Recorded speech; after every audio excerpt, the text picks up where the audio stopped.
کوہ قاف کا نام سامنے آتے ہی کئی گمشدہ کہانیاں ذہن میں جاگ اٹھتی ہیں۔ ایسی کہانیاں جو بادشاہوں کی حسین شہزادیوں سے شروع ہو کر جنوں اور پریوں کے زیر قبضہ ہیبت ناک قلعوں میں ہونے والے طلسماتی واقعات پر پائی جاتی ہیں۔ ایسی کہانیوں کا ماحصل عام طور پر یہ ہوتا ہے کہ فلاں ملک کے طاقتور بادشاہ کی حسین اور نرم و نازک شہزادی کو فلاں جن یا دیو نے اٹھا لیا اور کوہ قاف کی کسی خاموش وادی کے تاریک محل میں لے جا کر قید کر دیا۔ قاف عربی روایت میں ایک پراسرار پہاڑ ہے جسے زمین کا سب سے دور دراز مقام کہا جاتا ہے کیونکہ وہ سمندر کے بہت دور ہے۔ حاتم طائی کے بیان کے مطابق کہا جاتا ہے وہ سبز زمرد پر مشتمل ہے، جس کے عکس نے آسمان کو سبز رنگ بنا دیا ہے۔ اسے جنوں کی نسل کا گھر سمجھا جاتا ہے اور وہ جگہ جہاں سے غیب الہی دنیا شروع ہوتی ہے۔ قاف پہاڑی سلسلوں میں سے سب سے اونچا ہے جو اللہ تعالی کی طرف سے زمین کو سہارا دینے کے لیے بنایا گیا ہے، اور یہ دوسرے تمام زمینی پہاڑوں کی ماں ہے جس سے اسے زمین کے نیچے سلسلے سے جوڑا جاتا ہے۔ قاف پر بادشاہوں کے بادشاہ سکندر نے پیتل کی ایک دیوار بنائی۔ اگر وہ دیوار نہ بنائی ہوتی تو یاجوج ماجوج اس کی حدود سے آزاد ہو کر دنیا میں داخل ہو جاتے اور زمین پر ظلم و تباہی پھیلا کر اسے ملبے اور بربادی میں تبدیل کر دیتے۔ یہ ایک روایت میں بیان کیا گیا ہے۔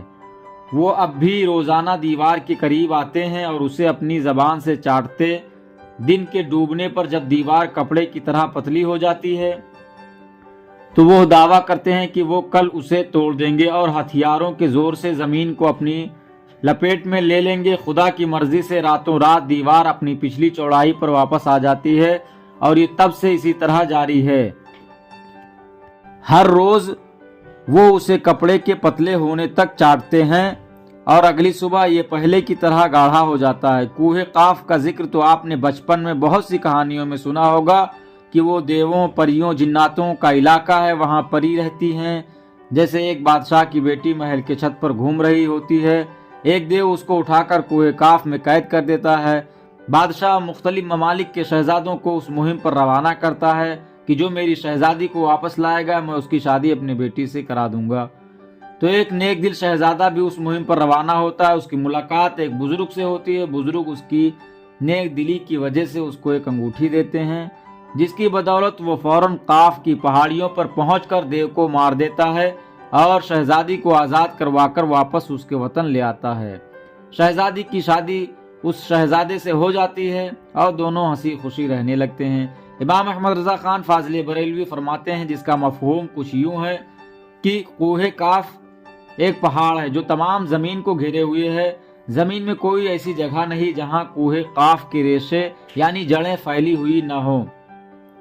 جس طرح پیڑ کی جڑ زمین کے اوپر تھوڑی سی جگہ میں ہوتی ہے، اس کے ریشے زمین کے اندر بہت دور تک پھیلے ہوئے ہوتے ہیں تاکہ درخت کو مضبوطی دے سکے، ہواؤں سے انہیں گرنے نہ دیں اور آندھیوں میں گرنے سے روکیں۔ پھر پیڑ جس قدر بڑا ہوگا اتنی ہی زیادہ دور تک اس کے ریشے گھیریں گے۔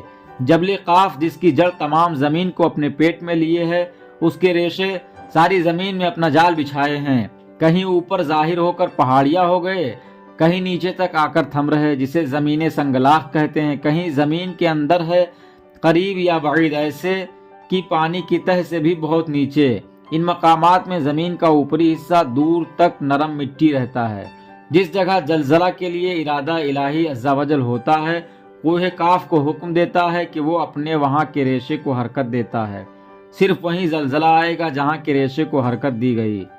پھر جہاں آہستہ کا حکم ہے اس جگہ کو آہستہ ہلاتا ہے اور جہاں تیز کا حکم ہے وہاں طاقت سے ہلاتا ہے، یہاں تک کہ بعض جگہ صرف ایک دھکا سا لگ کر ختم ہو جاتا ہے اور اسی وقت دوسرے قریب مقام کے در و دیوار گر جاتے ہیں اور تیسری جگہ زمین پھٹ کر پانی نکل آتا ہے۔